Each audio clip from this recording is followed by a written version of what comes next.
Welcome to KGO Sports Talk, gang.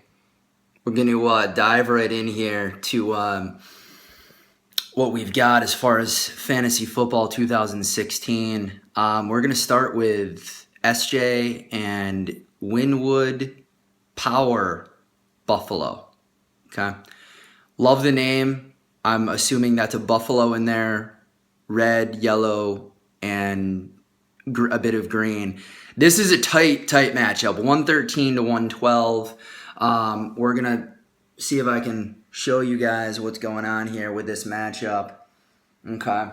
And then we're going to come back to me. Hopefully that showed correctly. But anyway, what jumps out at me about this matchup is the Eddie Lacy. Eddie Lacy coming back. Terrible year last year. Way overweight. We all know the issues.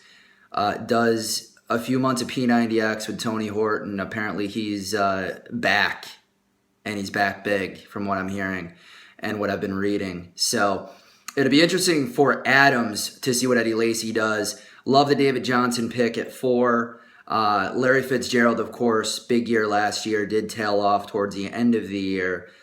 Did finish 9th overall. Can Larry Fitzgerald do it again? That would be great if he could. Adams is going to need him to do that because when I look at Adams' bench, the only thing that I really see from a receiver perspective is I believe his name is Sterling Shepard from the Giants, who I guess is getting a lot of buzz as well. So he could be huge and maybe later in the year filter in there at the flex or as a wide receiver too for Adams. Brandon Marshall, of course, heavily entrenched as a wide receiver 1. Moving over to Bill's team, it kind of reminds me of what Bill did a couple of years ago. Andrew Luck, and he loves Darren Sproles. Bill loves Darren Sproles, and I love Bill for loving Darren Sproles. Darren Sproles hasn't been Darren Sproles of the past for the last couple of years, but I'll tell you what, this year he's not the third back on Philly.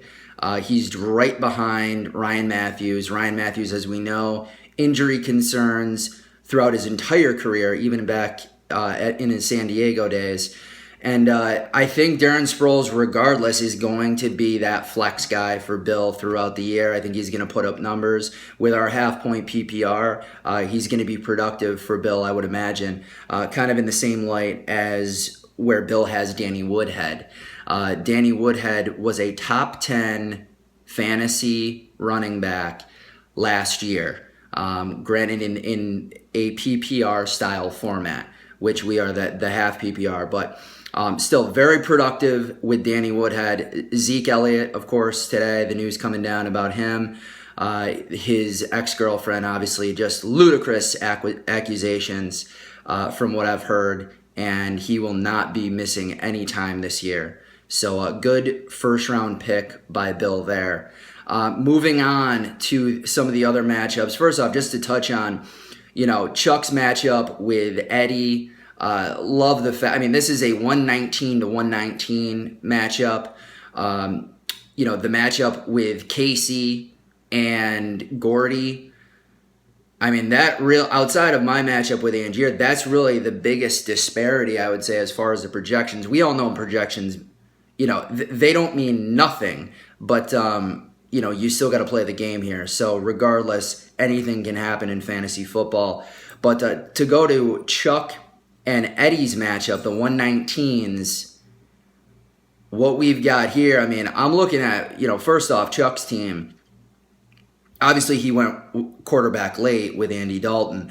But, boy, could this team be dangerous if Dez Bryant, Jordy Nelson, Todd Gurley, Latavius Murray, and Golden Tate really come together for Chuck. Obviously, a ton of potential here. We know the question marks with Dez, with Dak Prescott and Tony Romo being out. I guess they're waiting on putting Tony on the IR. Maybe that injury is not as serious as we thought. Jordy Nelson coming back from a torn ACL. Chuck took some chances here, and I like it. I like it a lot. Gurley at 5. Nice pick for him. Latavius Murray, I'm hearing a lot about DeAndre Washington there, the rookie running back, but I think that is a nice pickup with Latavius Murray. He was certainly steady last year. Golden Tate with Kelvin Johnson gone. Enough said. Moving on to Eddie Roethlisberger, Murray in the second round. You know, Ozzie gave him a little flack for that. Let's see what Murray does this year. Brutal year last year for my Philadelphia Eagles and Eddie's Philadelphia Eagles. Just could never really get it together under Chip Kelly. Still has some talent, I would imagine. Had a good preseason, but Derrick Henry's pushing him for carries. So we'll see where that goes. And, of course, the Jordan Matthews pick for Eddie at flex. Eddie's deep at wide receiver.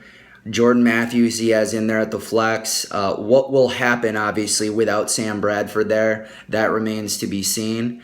And, of course, love the pick with Antonio Brown. That was a no-brainer for Eddie. Real quick here, as far as, Capron and Jay's matchup, 114 to 110. Obviously very tight there. Capron a 54% chance to win this matchup.